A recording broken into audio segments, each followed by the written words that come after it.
Should a country's generosity turn into a perpetual burden? Should its goodwill be exploited at the cost of its citizens' security, economy, and social harmony? Is protecting one's nation a crime? Is ensuring economic stability, national security, and cultural harmony wrong? Pakistan faces criticism for its decision to send back Afghan refugees to their homeland, a decision Pakistan took after decades of unparalleled generosity. But is this criticism justified or blatantly unfair?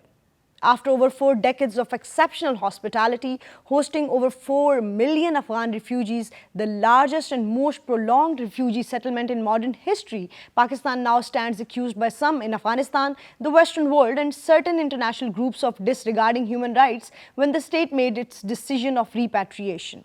Yet before labeling Pakistan's decision as harsh, critics should first consider the realities on the ground. Let's begin by asking ourselves honestly, how much is too much? Pakistan's decision is rooted firmly in national security. Pakistan has been facing an alarming surge in terrorist incidents. Official figures show a 79% rise in terror attacks from 2022 to 24 alone, mostly claimed by groups with established bases across the border. Evidence gathered by Pakistan's security institutions clearly reveal that some refugees, a small yet significant minority, have unfortunately become a cover for terrorist operatives, complicating security efforts. Importantly, it isn't about blaming refugees collectively. The vast majority are peaceful, law-abiding individuals. However, intelligence and law enforcement investigations have repeatedly shown terrorist elements exploiting refugee communities to avoid detection, undermining Pakistan's stability. Recent intelligence operations along border areas dismantled terror cells comprising individuals hiding amongst refugee populations, highlighting an undeniable security challenge. Isn't Pakistan justified in protecting itself from these genuine threats? Additionally, repatriation significantly helps combat the perilous terror crime nexus. Smuggling and narcotics trafficking linked to cross-border networks have been exploited the chaos at Pakistan's western frontier. According to the UN Office on Drugs and Crime, UNODC's report in 2023, Afghanistan produces 80% of the world opium supply. Since the responsible managed repatriation began, Pakistan's anti-narcotics force reported a significant 30% drop in narcotic seizure and smuggling incidents along the Pakistan-Afghanistan border. Isn't combating cross-border crime a legitimate and necessary priority?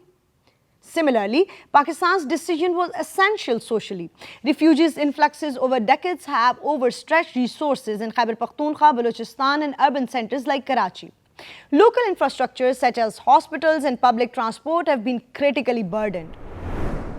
Health sector faces pressures, particularly during pandemics and public health crises. Can a developing nation indefinitely sustain this strain?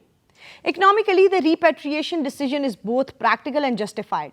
The Ministry of Finance states Pakistan spends over $2 million annually providing welfare, healthcare, education, and subsidized utilities for refugees. Astonishingly, international aid covers less than 20% of these expenses.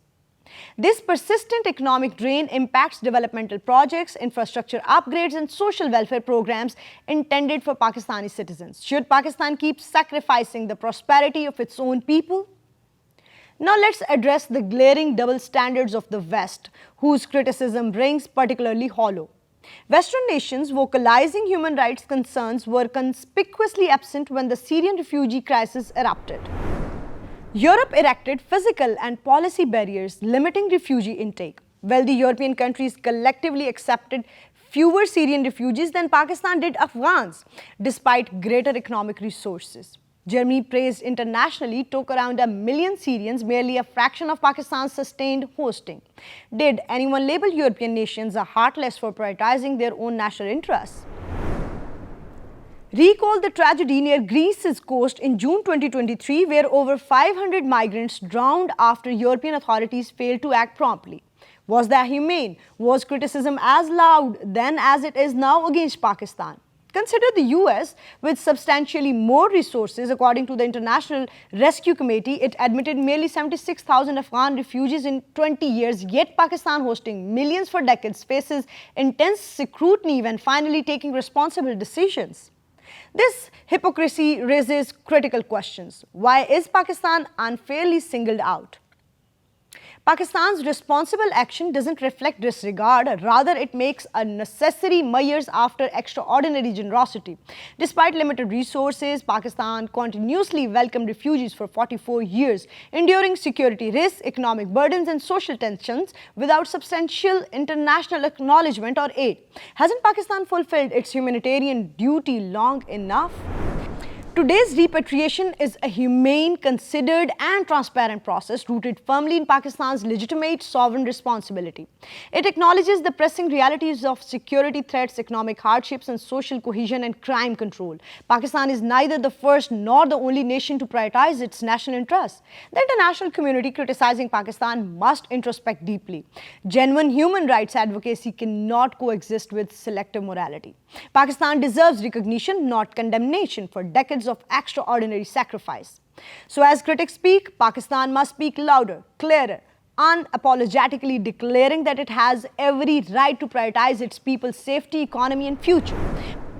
Pakistan's commitment to refugee has been unmatched, its sacrifices unquestionable. Now is the moment that the world must recognize that Pakistan's choice is not just a tough decision. It is the right decision. After 4 decades of compassion, Pakistan's stance isn't harsh. It is just, rational and profoundly necessary. This is Amara Farad Baloch and you are watching Nexus Bulletin.